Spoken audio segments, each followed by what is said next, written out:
आरा और पटना का आईआईटीएन चाय वाला चर्चा में आया तो ग्रेजुएट चाय वाली ही भला पीछे क्यों रहती। पटना के सबसे वीआईपी इलाके में एक बेली रोड पर पटना विमेंस कॉलेज के ठीक सामने ग्रेजुएट चाय वाली प्रियंका गुप्ता इंटरनेट पर कम वक्त में छा गई हैं। केवल 7 दिनों में ही उनकी दुकान चल निकली है और अब वे अपनी दुकान को नई जगह पर विस्तार देने की योजना बनाने में जुट गई हैं। मजे की बात है कि जब उन्होंने यह दुकान खोलने का इरादा किया था तो उनके पास कोई पूंजी भी नहीं थी। उन्होंने अर्थशास्त्र से स्नातक किया है। वह मूल रूप से पूर्या के बनमखनी की रहने वाली हैं।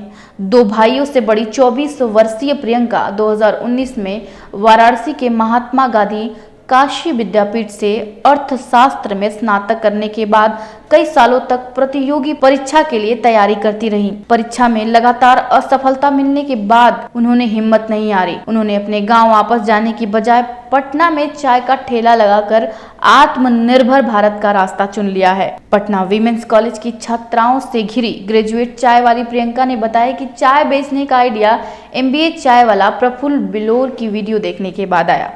प्रियंका की माने तो यदि अपने जीवन में कुछ अलग करने की ठानी और उस लक्ष्य को लेते हुए आगे बढ़ते हैं तो आपको मंजिल जरूर मिलती है। वाराणसी से लौटने के बाद गांव से 30 जनवरी 2022 को पटना आई। यहां आने के बाद जल्द से जल्द दुकान खोलने की ललक थी। शहर के कई चौक चौराहे की चाय की दुकानों पर गई और चाय बेचने का काम कैसे होता है इसके बारे में जानकारी प्राप्त की।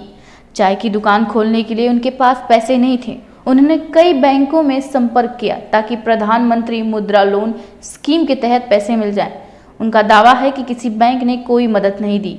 इसके बाद दोस्तों से 30,000 रुपए की मदद लेके 11 अप्रैल को पटना विमेंस कॉलेज के पास चाय की दुकान खोल दी। प्रियंका बताती हैं कि चाय की सबसे बड़ी ग्राहक विमेंस कॉलेज की छात्राएं हैं जो हमें सपोर्ट करने के साथ हौसला भी बढ़ाती हैं।